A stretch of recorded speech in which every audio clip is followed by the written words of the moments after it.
just in case. And you guys online, can you see the screen? Yes, you can. Let me switch off the captions. And yeah, let's go. So, well, honestly, we're gonna start with an exercise. So you should kind of have your computers on, because you're gonna do something right from the beginning. Really simple, really stupid, nothing fancy. It's gonna be, we're gonna be doing something for 20 minutes. It's just to demonstrate something. And yeah, I'm trying to continue my GIF game this year. Keeping up. Huh? It really, when I found it, I was like, fuck yeah. And I also have like a similar setup, but yeah. It's remarkable how many GIFs there are and how much stuff you can find there. Everything is GIFable or gift. All right, that's cool, right? All right, let's get this started. I'm gonna check the health of the stream. Is it happening? Yes. Check the everybody's. Wait, is it okay here? Is it okay here? And I think I need to do one more thing on loopback before we start to make sure that we get sound from the browser into the right place. So I need to add Brave here, and I need to add Brave here and here. Done. Let's go. All right, so we are continuing with the book of Jason Corey, and I reached a point that is really interesting in the book. Ding dong. Let's see, who is this? Gleb Soy. Hello, Gleb. So I reached a point in the book, so it's really interesting, and we're gonna have a really cool discussion today, I hope. So, or well, at least I'm gonna tell you a thought that it was gonna really, I mean, it really affected me. I've been thinking about this concept for all the week. So, well, this is not the thought, but I read this quote and I was like, hey, that's really cool. Like, a recording studio can be considered as a musical instrument that is played by the recording engineer or producer, like the whole thing. So imagine a music instrument the size of a house. So that's pretty cool. And by adjusting balances the spectrum, the engineer focuses sonic scene for the listeners, guiding them to like a satisfying experience. So basically we're using that instrument like a guitarist uses a guitar, like a drummer uses a drums, or etc. So what do we want to do today? We want to identify a concept called isomorphism. I bet you never thought you were going to learn this in music school. And I'm going to open up a new rabbit hole. It's very simple what happens if you I want to understand the relationship between equipment, between mind, equipment, and software, so you can express your ideas more efficiently. I want to describe another of the goals of technical ear training, which is to increase awareness, and I want to describe another of the goals of technical ear training, which is to increase speed of detection so you can become more sensitive and faster, I hope. So we're gonna start. I guess you're gonna have to log into Google Classroom and all of that jazz, because you're gonna have to, I mean, you don't have to send me this via anywhere, because I don't want to clutter Google Classroom with a lot of assignments. I just want you to download a file, and I want you to cut a 1-minute sample of that file, and then I want you to make 3 versions of that file. One is warmer, one is more in your face, and the other one is wider. And I mean, the point is that I guess that you guys are going to be like, what the hell does it mean more in your face? Okay, well, that's what we're going to talk about, right? But I want to see how do you approach to this initially. To get to that file, you need to get to the presentation. And to get to the presentation, you need to get to Google Classroom. And I'm going to tell you, you have to cut that file. You're going to have to cut that file. For all those of you online, just please do it online. So I'm going to tell you which exact fragment of the file you should use, because the file is long. And actually, I really encourage you to have a listen to this file, because it's a really, really cool thing that I did once that I have never released. I mean, I didn't do it. It was like a group of musicians. And actually, I decided that I'm going to give this as a task to my engineers, so they mix it for me, and we finally get it released, because this is going to be really cool. Outlet on live. So I'll tell you the fragment that you need to cut. You have 20 minutes, by the way. So, I mean, at 11. I'm doing it quite fast on purpose. So you need to do 3 versions. Warmer, more in your face, and wider. So I want to see how you interpret those words and that. So the file is quite long. I'll tell you the story of that later, but you should take, let me have a listen here.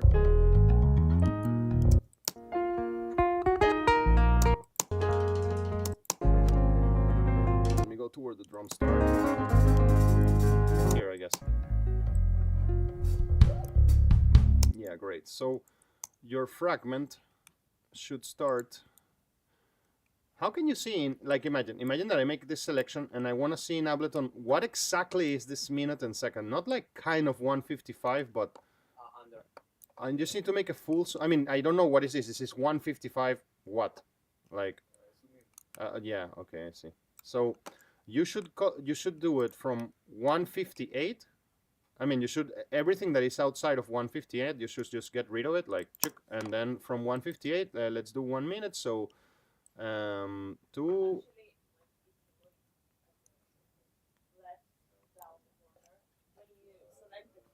yes. Where is it? Where is it? Aha, thank you. That's exactly what I wanted. Duration 6 seconds. So make a 1 minute selection here. And I mean, it doesn't matter. So you can just work with the first 5 seconds, but I just wanted to give you some sort of focus, like, so yeah, 1 minute or 1 minute or 2, it's okay. Just like, you have to focus on this. So I used to have a band called the Dance Layers of the Atmosphere, and it was like 2 drummers, piano player, and bass guitar, and we recorded like a 3-hour jam session in the studio that never got released, and that's from this jamming. So I want to see how do you interpret that, and meanwhile I'll be doing this like in my own, like, I don't know, speed, and for the file is in the presentation. Actually, it's in the actual presentation in Google Classroom. It's there. Let me check just in case for 3rd years if I, yeah, and slides, yeah, and it's lecture 3. Yeah, sure.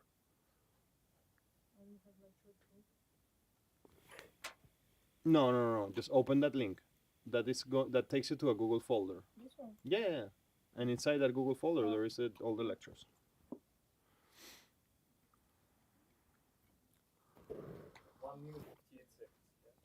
Yeah, I mean, I just want you to, I want everybody to have kind of the same file. And yeah, I want to show you, like, I mean, I went to you need to go to 158 and cut 1 minute from 158. So it's where the drum starts, basically. All right, those of you online, if you have any questions or something, just let me know. We have 20 minutes, so at 11:10, 11:12, or let's put it to be more around it. Doesn't matter if it will sound cheesy. I want to see what the hell you want to do. Like, it's up to you.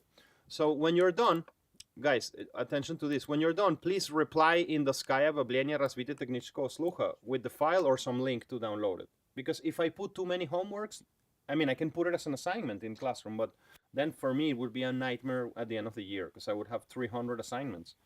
And then I have to filter the ones that are not. So just drop it to me here because it's a class activity.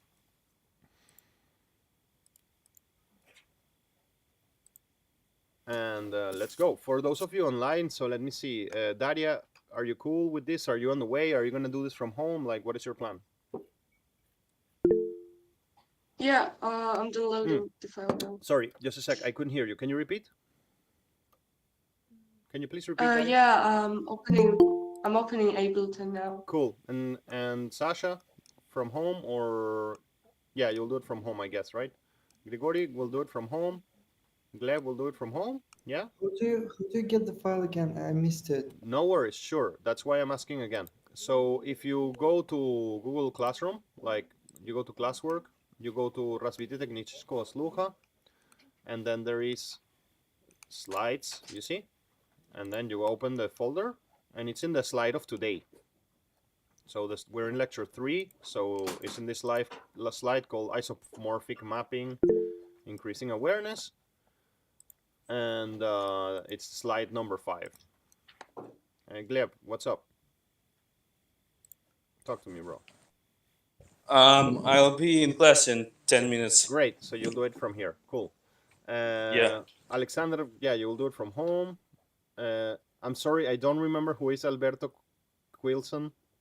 It's Timofey. Sorry. It's Timofey. Yeah, Timofey. So yeah, I guess you will do it from home, maybe. You're on your way. Okay, cool. And David, I guess you will do it from home. Whatever. I repeat for the time number 10. You know, just go to Google Classroom, find the slides there in Развитие технического слуха. Open the Google Drive folder. Go to slide number 3. Isomorphic mapping. And there's an class exercise 20 minutes. Download the file. Cut a 1-minute sample from the file. Let me put it here. Sample should start at 1:58 and end at 2:58. Make 3 separate versions of this file. I want to see how do you interpret warmer, more in your face, and wider. So I'll be doing it here too, and then I'll show you what I was doing.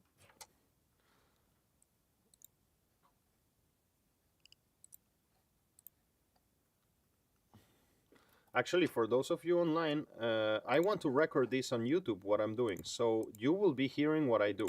I don't mind. I mean, I don't care. I just care you to learn. But if you don't want to hear what I do because you want to get the surprise, just mute your browser or something, or mute me. Actually, yeah, I'm going to do that. I'm going to mute me in the conversation for a bit so you cannot hear me. And then, but in YouTube, it will be there.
Liana, hello. We're doing an in-class exercise. If you want information on how to do it, you need to go to, well, not if you want. In order to do it, you need to go to your slides in your course in Google Classroom. There are the slides. Open that folder. and go to lecture number 3, and then slide number 5. You have some instructions like download this file, cut a 1-minute sample, make 3 super versions, and when you're done, put your results here as in the доска развития технического слуха, like an answer to the messages there. So yeah, just do that, and if you want to do the exercise. I'm doing it here right now, and we will be done in 15 minutes, kind of.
By the way, like, you don't have to send it to me. It's just like I will hear some examples here. So I don't know.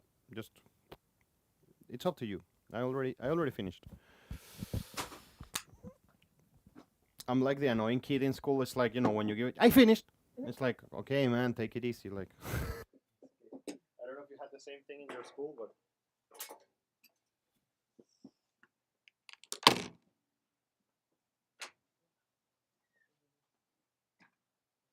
Hey, hello.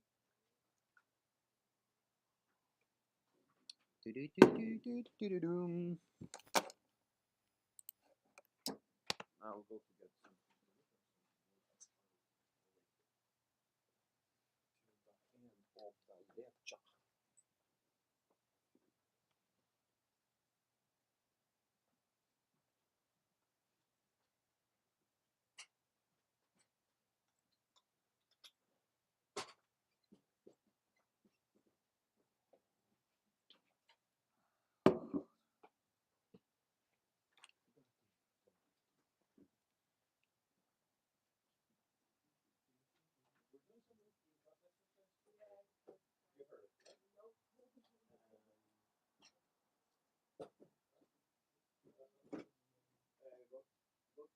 I think that by the time you like, I mean, there are 7 minutes to go, so I think by the time you can start doing it.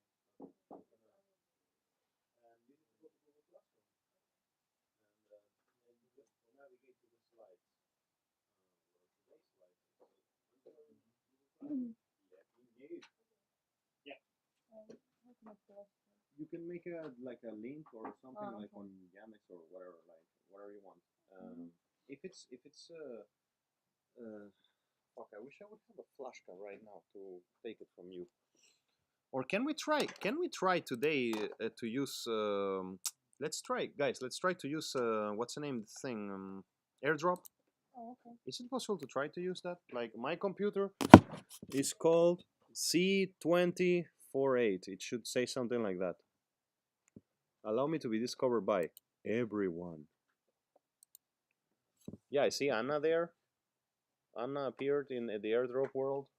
Ah, I have my screen frozen. Let's try AirDrop. I just don't want to clutter Google Classroom with a million of things. Like, ты знаешь как? Не, попробуй сюда. Открой сюда. Finder. Um, I guess. but AirDrop. like, I need to change. Sorry. Can you like just click there?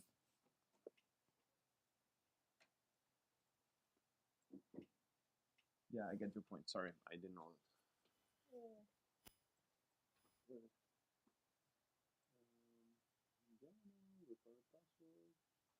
No, that's not where you need to go. You need to be computer? Я просто не знаю. Ага. Сейчас. Должно быть 2048. Да. Я могу вот каждый раз. Мне нужно перерыв, но если забить, то можно быстрее. Я просто не знаю, если будет успешно, будет классно. Нет?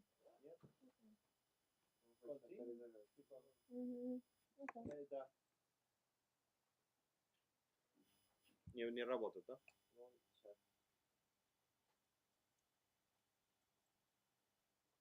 Ну окей, давайте так, давайте в телегу сделаем. Давайте в телегу я сделаю в наш channel. Это super cheating, but whatever. I'll find a better way next time. I just don't want to waste time on this. Ooh. For those of you online, delivery of the files will be in Telegram. I'm making a little Telegram thing. I mean, in our usual channels, I'm putting a post there. Got 3. Please deliver files for.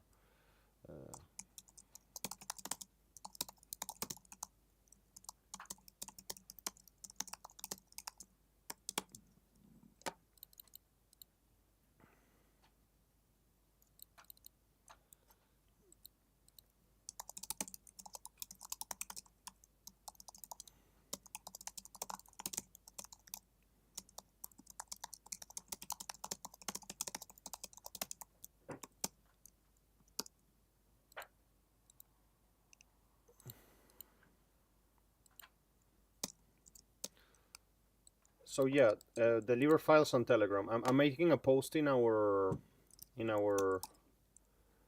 usual channel where I cannot find the second year. Here. Is this it? Yeah. Yeah. Where is our profile picture? We fought so hard for it. Hey. Oh. It went away? The profile picture. L07. Okay, whatever. So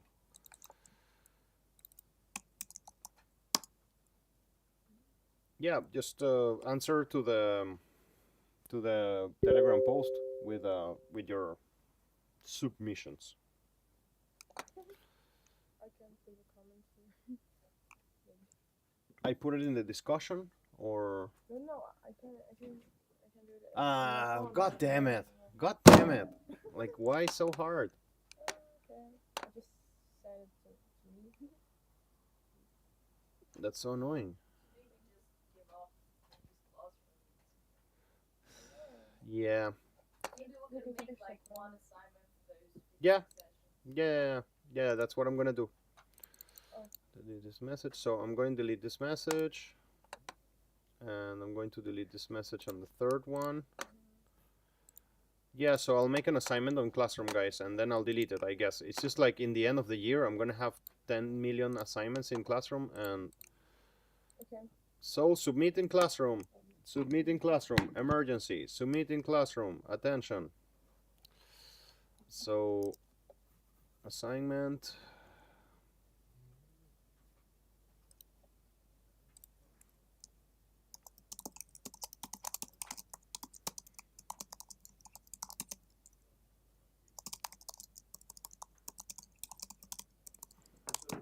Da?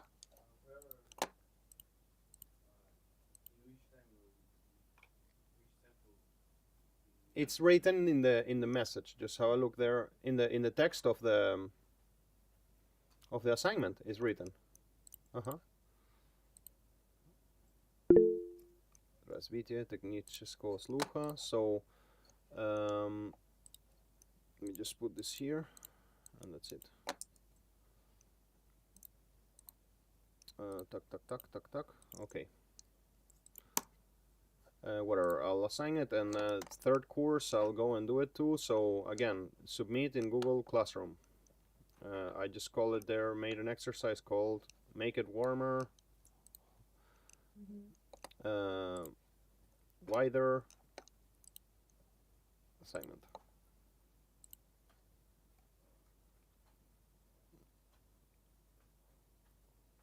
Resources, in class exercise, 20 minutes.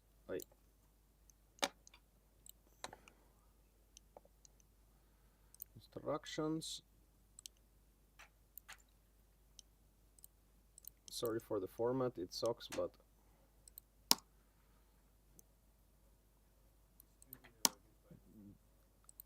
man, look, check this out. Are you seeing the screen? Look, sample should be start 158 and end 1258.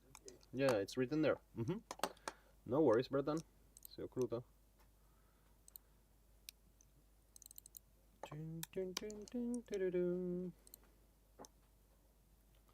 So, третий курс, I have already sorted it out. Two, just posting it right now. No marks. Слуха and pim pam pum course. Да, третий курс assign. And wider. Okay, there are Google Classroom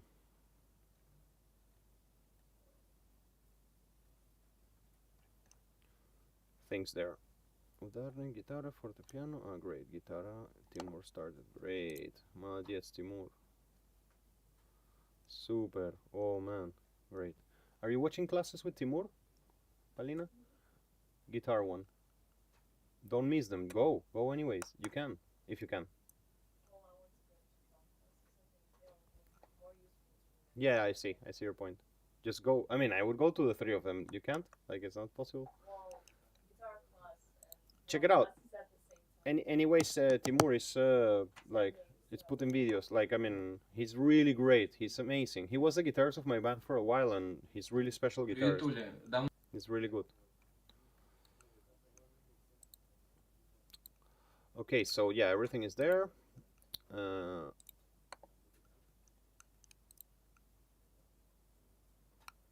All right, I mean, time is up, kind of. If you haven't finished, you can share it with me later or something. Let's just have a discussion, because if not, we're going to be all day in this, and we have to talk about something really important. So,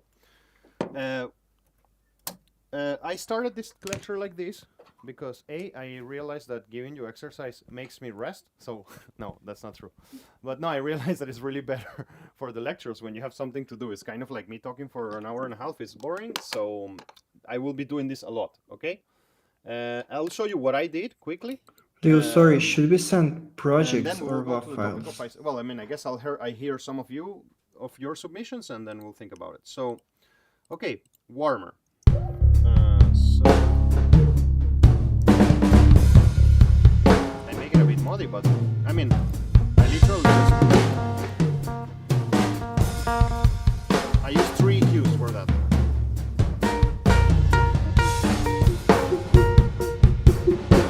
It's too muddy maybe, but it's warmer already. We will discuss later about what do I mean by warmer. Actually, I guess I can just put a bit. Yeah. So do you agree that this is warmer, or you don't know what I mean by warmer? No, I don't mean saturation or distortion. I mean, I was purposefully using words that are not clear just so we start a conversation. Like, I didn't set it specifically up. Yeah, I read mid-lows, and I mean, warmer for a sound engineer, it's something kind of like boost frequencies that are in between 200 and 1000. Huh? In the lecture, in the stream? Yeah, thanks. No. That would be brighter or harsher. But we want to get away from this. You see why? That's why I made this example precisely. Like, we want to stop using in the scores like this type of terminology, because I mean, you see, for him, warmer means one thing, then it's different for me. And I mean, there is kind of like a I don't know. Exactly. Interpret it how you see it, and then we discuss it. But I mean, the whole point of this exercise was to show you that this is pipettes, to try to communicate like this. that it's really bad way to say, let's make it warmer. And it's like, okay, but what does warmer means for me? Like, I mean, we should communicate more like, okay, let's use this frequency range, let's focus this part, whatever. But what I did when I heard warmer, I just like boosted the low end, not the low end, but the low mid frequencies. So personally, I did a cut. This is an attenuation. I did an attenuation on 100 hertz, because then I boosted too much here.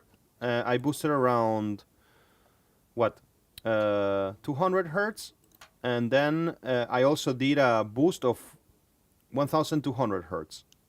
So I mean, that was was only EQs what I did.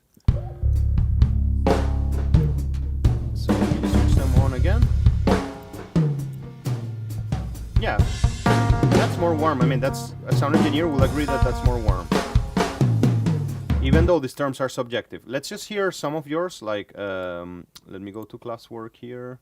I have 4 people handed in here, so let's see. Bantsev, like Alexander, he just submitted something online. So let's see. Warmer. We're now focused on warmer. I will see the case of Bantsev, and do I have anything in sluchové analysis here? Not sluchové analysis, sorry. Развитие технического слуха. I'm kind of like tupoi right now. We have 2 people handed in. So Grisha and Palina. So let's open Grisha. I'm favoring online people right now. Oh, there is a zip. Don't upload zips, bratan, in the future. You send the whole project. No, I just wanted like a file. But it's okay. So that means, let me see what I got here. Yeah, in general, when you upload to Google Classroom, please don't use zips. Like, it's a pain in the ass for us because we have to download them, and we want to. Oh well, you put the whole project, and also, bro, you put the whole project here, but the files are not here, so I won't be able to open it. Like maybe if I open it, he will see. Oh no no no no no no no. Yeah, sorry man, I'm just gonna hear another person. Next time, upload audio files. So I'll see Palina here from the 3rd year. So what's Palina? I suck at mixing warming. I suck at mixing sorry, in your no. face. Da? What's up? First of all, we cannot hear you, Ableton, and second of all, I submitted also on Classroom, but like on 2nd year. Got it. Yeah. Thanks. Thanks. Let me fix that Ableton thingy that you cannot hear.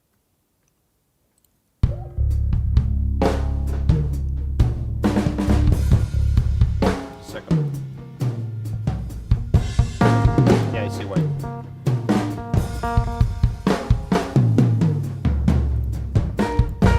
Yeah.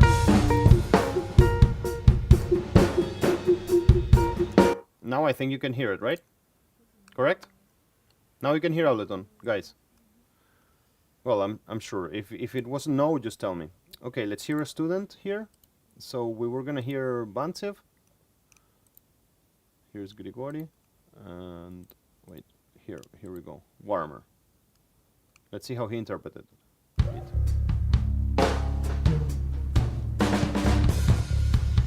I take it as a boost on 1000 hertz or something like that. 1200 hertz. Sasha, what did you do there to make it warmer? Are you there? Can you hear me? Check, check. No chance to speak. All right, I'll move on. I mean, I really have. We can hear you. We can hear you. Dropping the file. But I see. I mean, hey. Yeah. Hello. Damn it. Hey. That's a glitch, man. Like We can hear you. Understood.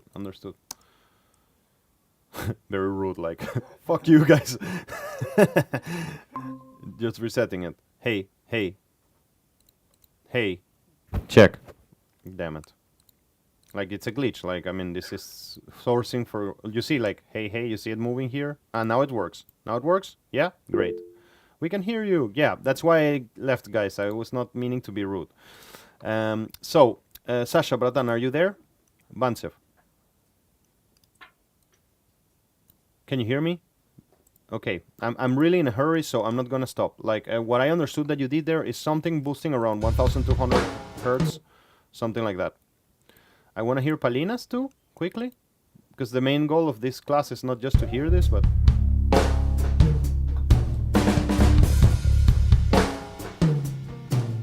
Ah, this is in your face, sorry.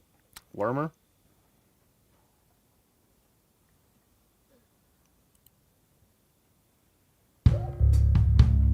So you boosted the low middle range, right? Or not? For warmer. Yeah. Cool. That's exactly what you had to do. I mean, in terms of like a basic engineering thing. So you don't suck at mixing warmer. You see? Great. So let's hear another case here. Let's go to Daria, for example, and see what Daria did in order to make it warmer. To make it in your face. Just let's go another person in your face. In your face. Da.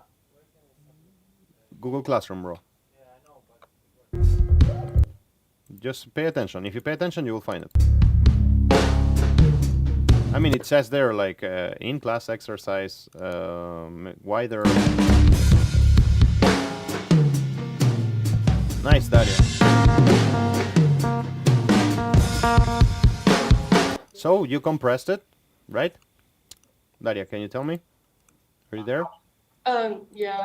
So you Yeah. compressed it and brought out I some... compressed it and then I glue compressed it also on top, and Great. that's pretty much it. So just double compressor. Great. Cool. That's really cool. And I'm going to grab Sebastian here, and I'm going to listen to Sebastian to wider, just to see what happened there. Of course, to understand the wider one, we need to hear the original too.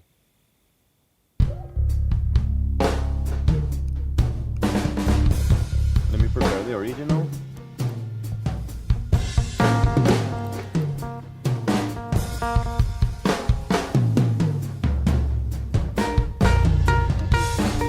So that's the original. That's the wider one, sorry, and the original is this one. Good, really great. I'm gonna switch on my... This is what I did. Just like, I mean, it's very simple processing. It's the middle and side matrix, and I just increase the side signal, that's all. Like,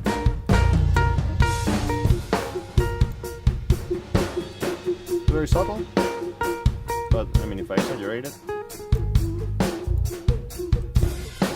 I kind of cannot hear it. In the headphones I can hear it a lot, but in the speakers I can't. But what Sebastian did was really great. Super. So I'm gonna go to the lecture material because these lectures are flying. It's like I have what, like 30 minutes or something. So, damn, there is so much to talk about. So thanks for that. I mean, we can discuss your files later. So let's talk about mathematics now. Hooray! That's what you all wanted to do today. Gonna be just in case sure that the stream is healthy because I really like this part and I want to make sure that it all works. Okay, super. So let's talk about mathematics. There is a concept called isomorphism. So let me start, instead of watching this video, let me start with this thing. Imagine that I have a triangle, okay? And there is like, and I call to each corner of the triangle a letter, like A, B, C, okay? So a triangle has a distance between A and B, a distance between B and C, and a distance between C and A, right? If I make a new shape that respect those distances, I'm making an isomorphic shape. This means that these two shapes, one is a triangle and the other one is whatever is that, but these two shapes are equivalent to each other. Not equivalent, but they are isomorphic. That's exactly the word. Sure. I will, in a parallel universe, I will ban online lectures, like really. I'm sorry to say that, I'm not being an asshole, but it's really challenging for the teachers. Like, it's a pain in the ass. But I'm sorry, I'm just being an asshole. So, and thank you so much. I mean, obviously, I'm not telling that to you. So, okay, back to this. So, if I have two shapes that respect those distances, from A to B, from B to C, from C to A, these are isomorphic shapes to each other. This is an important concept in mathematics. And the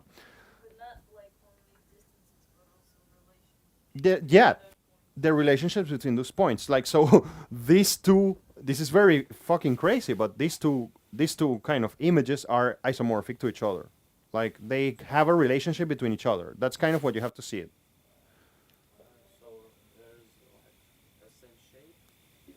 Not shape, but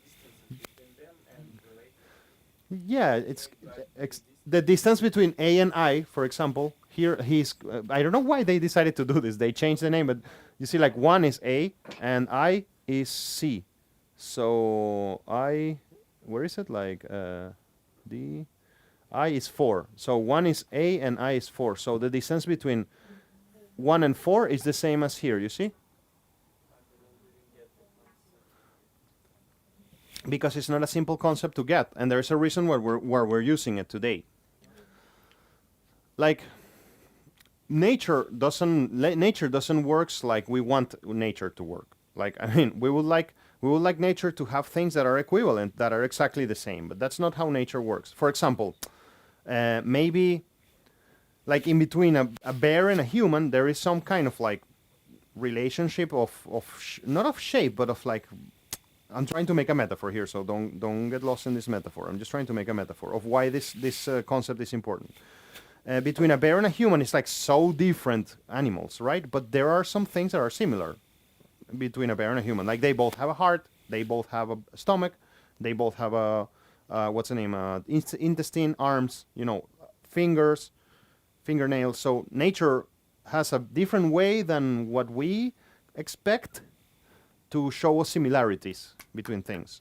Like, you see what I mean there? Are you following there? So for nature, these two objects are similar. But for us humans, it's kind of like, what? Like, how can you call them similar? It's because we're not mathematicians. Yes, correct. Like the basic structure of something, it's not exactly what we see. Yeah, I mean, for you it works. Maybe for Timofey it's hard. For me or for somebody else it's hard to see. But these two graphs are isomorphic. It's a concept in mathematics. So there is a relationship between them, and that relationship can be quantified and studied. And if you read the definition of isomorphic, like isomorphism is a structure preserving mapping between two structures. That's really cool definition. It's like a structure preserving mapping between two structures. It means that I have structure A, structure B, and let's call them shape. Shape A, shape B, and I'm gonna make a modification to shape A, and I'm gonna preserve its basic structure. It's kind of like, I don't know, sorry, I'm gonna make something really disgusting here, but well, let me try to find a non-disgusting. Okay, I found a better. If I grab a kiwi, like a fruit, kiwi, and I make a kiwi juice, you know, I broke apart the kiwi, but there is something kind of like a relationship between the kiwi juice and the kiwi. It's kind of like the same molecules kind of thing. I was gonna say this example with a human juice. Like I wasn't. I always get these gore examples in my head. So, two mathematical structures are isomorphic. When two mathematical structures are isomorphic, there is isomorphism between them. Okay, so we don't need really to go deep into this topic. It's really not. It's something that we're gonna use to understand something about sound engineering. So these are all isomorphic shapes. For example, you see, like they're kind of like kiwi and kiwi juice, a little bit. Like all the distances between those points are preserved, and so I have an idea in my head. I want this to sound warmer or fatter or wider. But then I need to establish isomorphism between what I'm thinking and the gear. And that's a really beautiful concept. I have never seen it like that until I read this chapter in this moment, you know. I mean, for example, I was telling to my wife, like to Anya, all the drawings I have ever made are not isomorphic with what I was thinking that they should be. Because I suck at drawing, like very much. So I have never been able to establish an isomorphism, as an isomorphic relationship between something I draw and something I thought. Now, I can do this with sound. I can kind of like hear something in my head and then dial the equipment so it does what I want in my head. It sounds really obvious, and I know that you have thought about it, but we put the correct name on things, and then we can start thinking about them like, oh shit, like what does this isomorphism thing means? Sorry?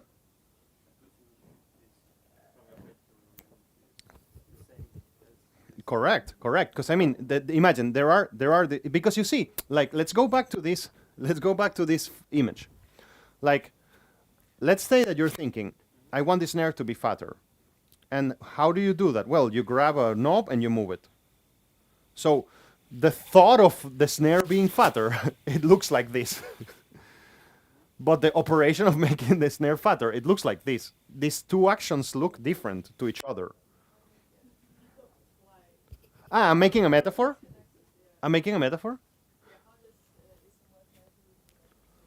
Because isomorphism is telling you, it's talking about two things that seem to be different, but they are structurally the same. So you want to achieve isomorphism between what you think and what you do with audio. That's it. That's the concept. I mean, it's just like the author of this book that we're following just uses this concept called isomorphic mapping. So there has to be a map between what you are thinking to do and what you're actually going to do. So let's move on and see how the author presents it. Are we kind of clear here so far? Like, is it?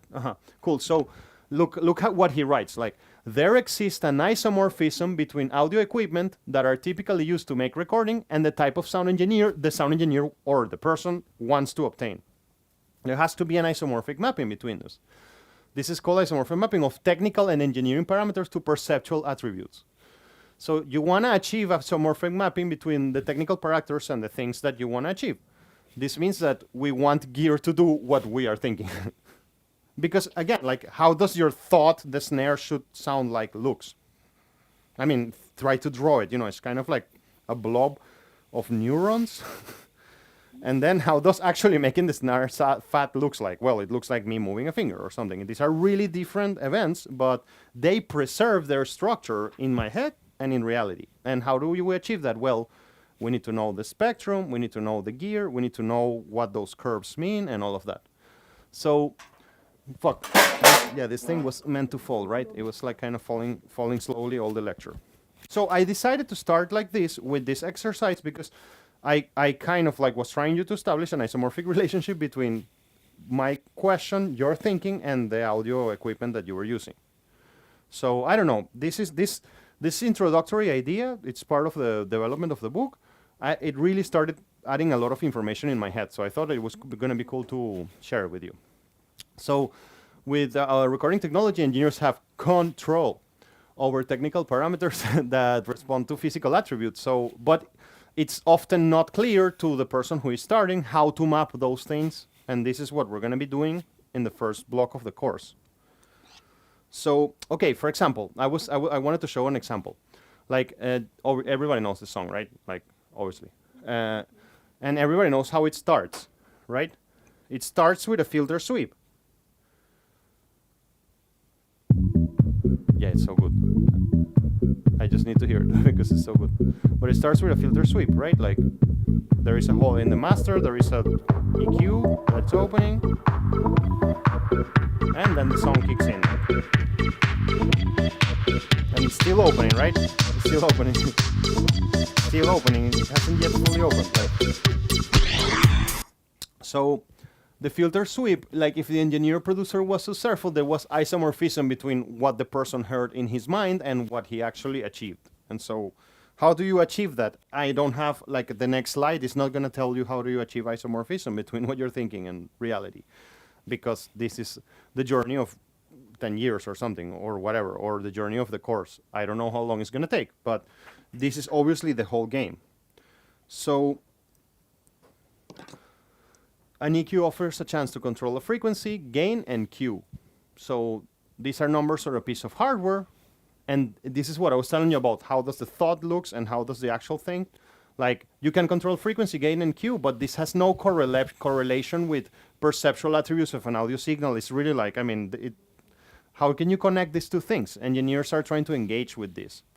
So how do I know, or you know, that you need to reduce -6 decibels? Like, how do you know that? How do you know that it should be 315 hertz at a Q of 2? You need to have extensive experience with equalizers.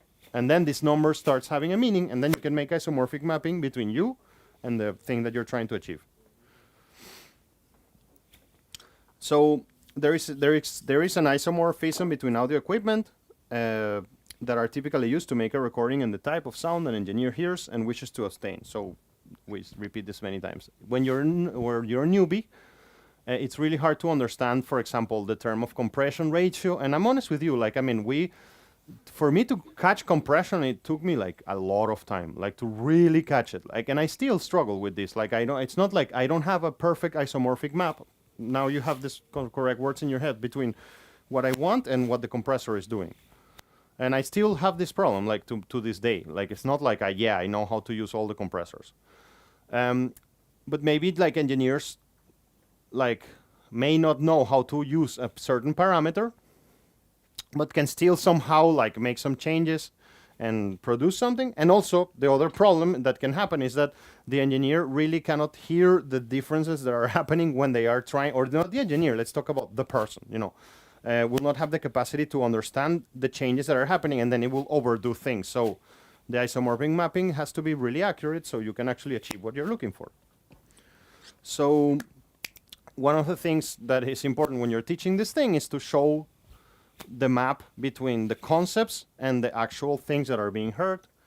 And to teach these concepts, we need to just work with audio examples and make training and do things like what we did today. But today we did it like very informal, so we can actually kind of like see that this topic, these terms like wider, in your face, etc., are just really arbitrary and they will not help us so much.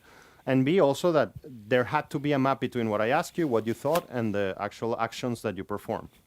So you see, this is a moment on the book about that. It's like if an engineer uses words like bright or muddy to describe the quality of sound, it's not clear exactly what physical characteristics are responsible for a particular subjective quality.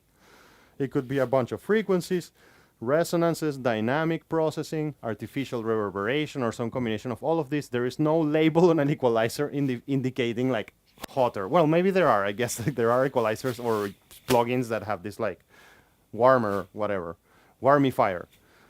So it's important to use precise language if we are going to learn this. So using a word like muddy or bright can lead us to the wrong place in the equalizer, like it happened with us now. So, and I did it on purpose. So we need to understand the spectrum and the tools in order for us to make any movements. So there is something like, I mean, the next part of the book is kind of like discussing something which is like increasing awareness. I mean, we're continuing. Remember, in the last lecture, we talked about what is critical ear training. And now we're kind of like proceeding, you know, so in order for you to achieve technical ear training, and to be good at this, you need to understand the isomorphic mapping between you and the object. And then you need to do things that help you to increase awareness. So the second goal of ear training is to make you more capable on understanding the subtle details of sound and to identify very small changes. And you're going to see something like when I'm mixing, for example, I make changes that are like 1 dB. You don't see me doing like 30 dB cuts or something like that. Like, I mean, sometimes I will find myself in that circumstance where I need to do that, but you need to be ready to understand very small changes. And again, I insist, I know that I'm not trying to make you a mixing engineer, because I understand that most of you don't care about being a mixing engineer. But it's a university level course on critical ear training, so we're going to kind of be talking in engineering language. So this is really important to me, and I really, really, really mean this. Like, and it's really, really serious. And this is kind of what makes the difference between a great engineer and a bad engineer, or a great person who makes music and a bad person who makes music. When you're making a record from beginning to end, you are gonna be making thousands of decisions. Those decisions can be like technical in nature or in sound quality and timbre. Was it to your class that I talked about this noise in the guitar? I think it was to you. Yeah, like last lecture.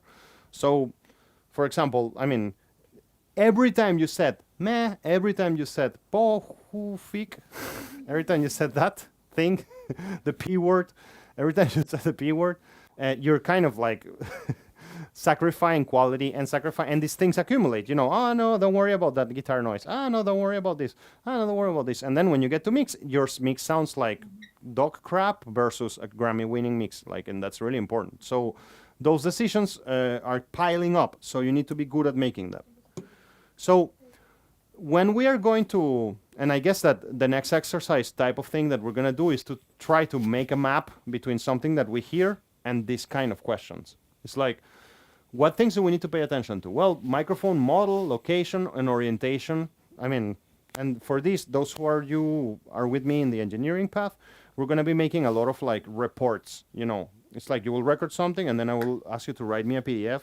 Like, there was this mic, it was pointing like that, it was at this amount of meters from the source, you know, and all of that. We need to also pay attention to the preamplifier model and gain settings for each microphone. I mean, I've been in studios where all of this thing is really documented for every session. Like, it's like the session ends and some assistant comes with a piece of paper and it's like, and writes down like all the things that how they were. Recorded level, so which must be set high enough to reduce the noise and quantization error and low enough to avoid overloading.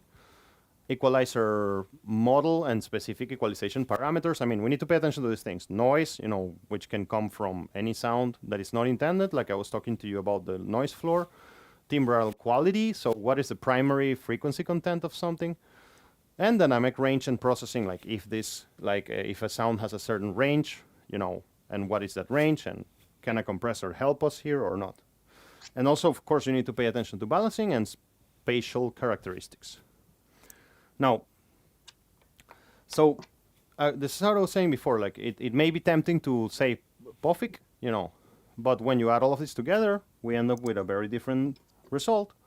And maybe it's like the quality of the components of the equipment, because, for example, well, I guess that at this stage, after having spent so much time with us and now starting to spend some time with Ilya, you will get a bit of a more understanding of why audio equipment is so expensive and why it's not optional to not be expensive. Like I mentioned this to some of you before, like for example, silver, it's a better electricity transmitter than gold for example, and gold and silver is a better, sorry, gold is a better electricity transmitter than silver, and silver is a better electricity transmitter than copper.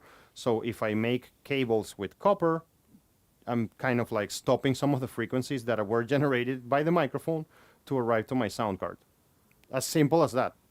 So maybe you have a super amazing mic, a super amazing sound card, and you have rubbish cables, and then what you're gonna do is like you're gonna just like damage your signal flow with bad cables. So and these things are all add up and add up and add up. And also when you build a studio, then you wire the studio with cables within the gear, and then from the gear to the sound card. So maybe you have a great mic, you have a great cable, you have a great sound card, but then the cables that are connecting your preamps to the sound card are shitty, and then you're in the same situation. So it's not optional. You just cannot get over this. You know, that's why I have this war against home studios and the imagination that people can just replace a recording studio with some VSTs or whatever. Like, it's like, okay, I mean, we're talking about a different thing. It's kind of like saying, hey, listen, I put myself some VR goggles and I went to the moon and I don't need to build a rocket for that. I'm like, okay, fine. I mean, if you want to live that fantasy, that's great. I mean, I support your fantasy, but it's a fantasy. So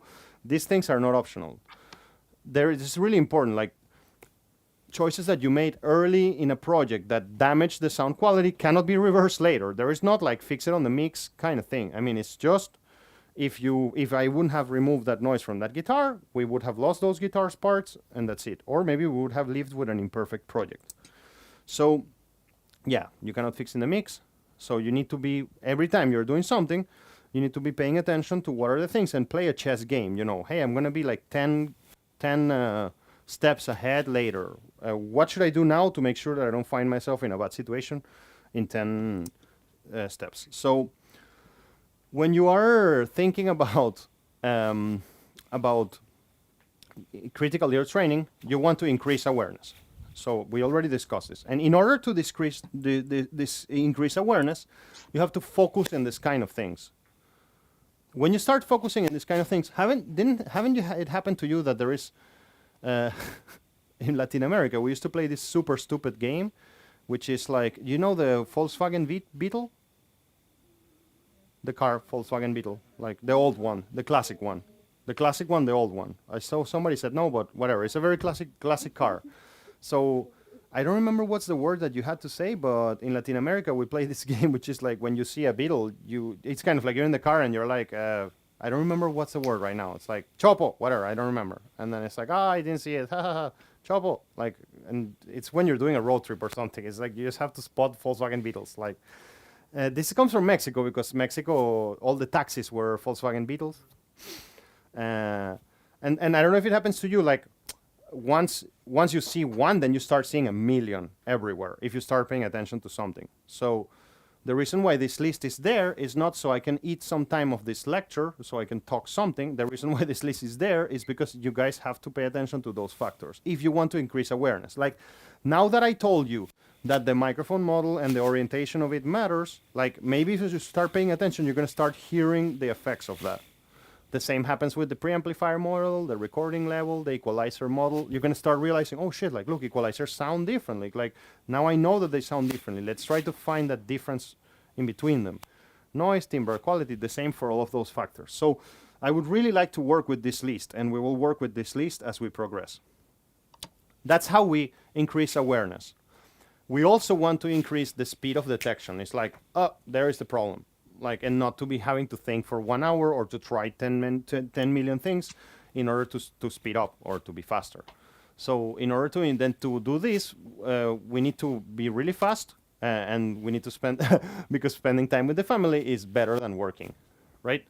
So anti-ear training, I was just joking there already, like, anti-ear training wants you to realize that if you become better at equalization, this may open to you as well sensitivity in other areas. It's like finding this, like, Volkswagen Beetles, you know, like if we start looking at something in equalization, you will also become better at compression and reverberation, and then you will improve your learning skills. Anti-technical ear training also wants you to develop listening skills that assist you in identifying problems in areas of sound quality. So basically, ear training wants you to become faster, and ear training wants you to move progressively. Like I'm going to become better at equalization so I can become better at everything else. Because equalization really, it's at the center of everything.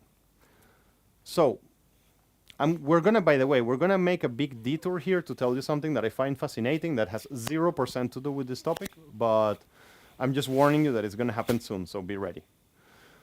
What are the standard signal processing types? That's it. That's all there is. There is equalization, compression, expansion, reverberation, delay, chorus, flanging, and gain changes. Try to think about another example that is not there. I mean, about another type of processing. I mean, because distortion is gain changes, kind of. Like, I mean, I would add there, this is what the book was suggesting, and I want to contradict the book. And I would add one thing here, which would be harmonic enhancement. Personally, yeah. Well, I mean, this is kind of audio editing. I mean, I'm talking about, imagine things that you can buy that change the sound. You cannot buy, well, you can buy a plugin. Let's see it here. I mean, because I believe in the author, so let's try to fit it inside here. So, okay, let's add this to the list. Let's add, I would add, this is called like frequency modulation effects. Okay? So let's try to see if there is something else apart from equalization, compression limiting, expansion gating, reverberation, delay, chorus, flanging, gain changes, harmonic enhancement, and frequency modulation. Transient shapers, they would come inside compression and limiting. Yeah.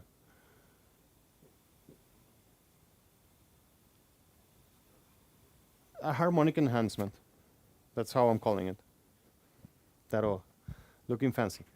Harmonic, yeah, just like bringing up some harmonics inside of audio signal. So that's all. That's all there is. It's really little amount of processes. Equalization, compression limiting, expansion and gating, reverberation, delay, chorus, flanging, gain changes, harmonic enhancement, and frequency modulation. So how many there are? There are 10, right? 1, 2, 3, 4, 5, 6, 7, 8, 9, 10. Okay, I'm gonna have to edit the next slide because I wrote only 8. So only 10 process types. There's gotta be more. There's gotta be more. But no, there isn't. And here's where I'm gonna take you to some very big rabbit hole that has nothing to do with this lecture at all. But I just love this so much. What I wanna say with this, let me just start with the, and it applies to our music making story and all of that. What I wanna say with this is like, you can achieve great complexity with very few variables.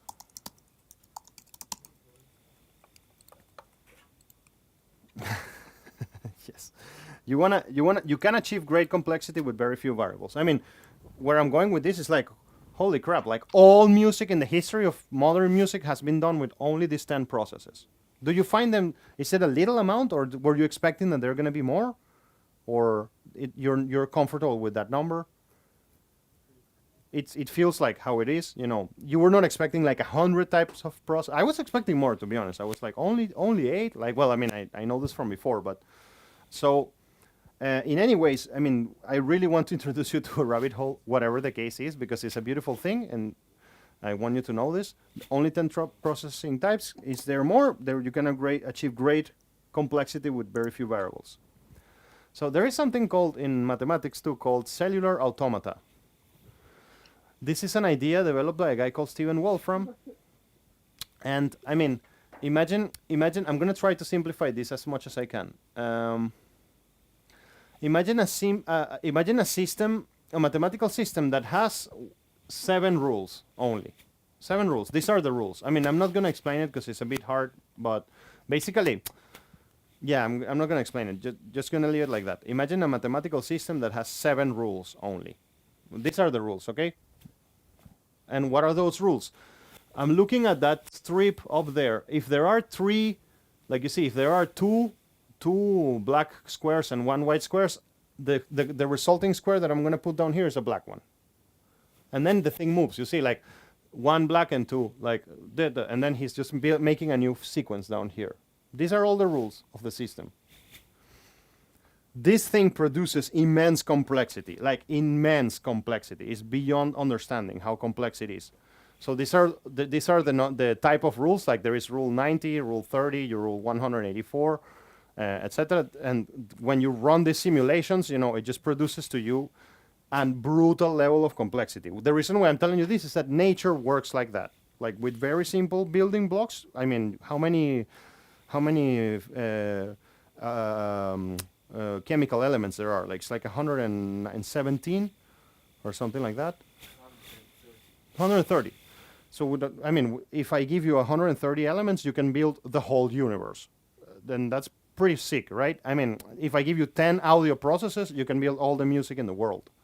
If I give you 7 simple rules and you run them, you produce infinite complexity. These are other cellular automata. Like, I mean, this is like what I shown you. It's like this type of things that you see here. Like this is rule number 110. So this guy run like 5,000 types of these rules. It's like whenever I see 3 black squares, I'm going to put 1 white square. Whenever I see 2, but you can also say whenever I see 3 black squares, I put a black square. So that would be a different set of rules. You see my point?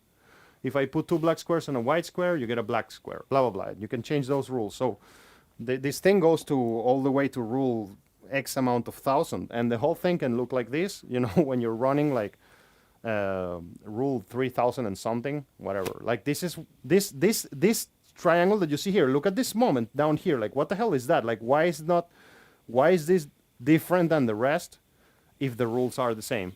It's really a mystery in mathematics. Like, this is really serious. Like, actually, Steve Worm from the person who discovered this, he is offering $10,000 to anybody who can predict the center column of this mathematical system. Like, if you can predict, like, okay, this square is going to be black.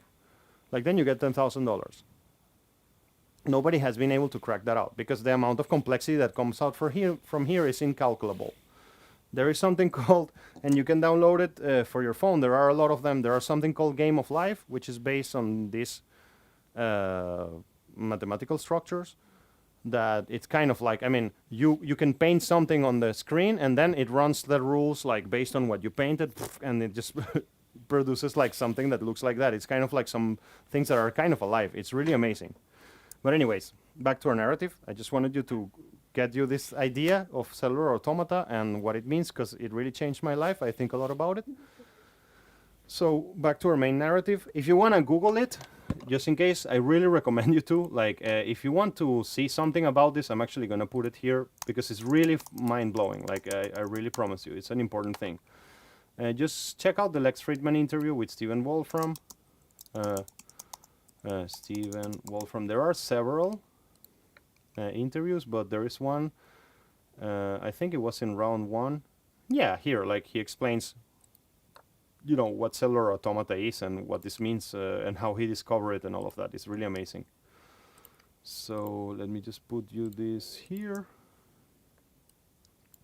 and move on to this last slide. Videos. And go. Great. Awesome. So back to our main narrative. Few processes, but countless variables. Because, I mean, in the end, what ends up happening is like the same. We have like these 10 processes, right? But I don't know, for example, think about a lime, like, or a specific fruit. Like, you can say like, well, that's just a fruit, right? But then you can have 100 different types of limes, and each one tastes a bit differently, has different flavors. Some of them have seeds, others don't have seeds. Etc. Things like that. So what ends up happening is that you have few variables, but those variables are very tonky. They're very specific.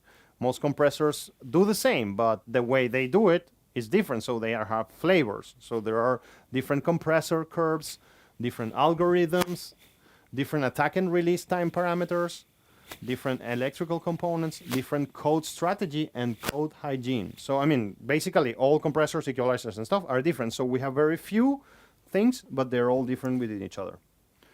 So every process that you're going to use. That's it, you need sound, but you can, of course, kind of like transfer knowledge between the usage of one device to another one. And that's what we're going to be doing across the whole semester. So I don't know, do you have any questions or comments, or was it interesting, boring, cool? Yeah, yeah, I was really mind blown about this isomorphic mapping idea. Like, there is here a video for you, like, about really what is isomorphism in mathematics. Like, if you want to check it out later, it's in Google Classroom. It's all in Google Classroom. Like, all my slides are in Google Classroom there, so you can just get them. Yeah, sure, it's all there. And yeah, I don't know if you have any questions or comments, just tell me.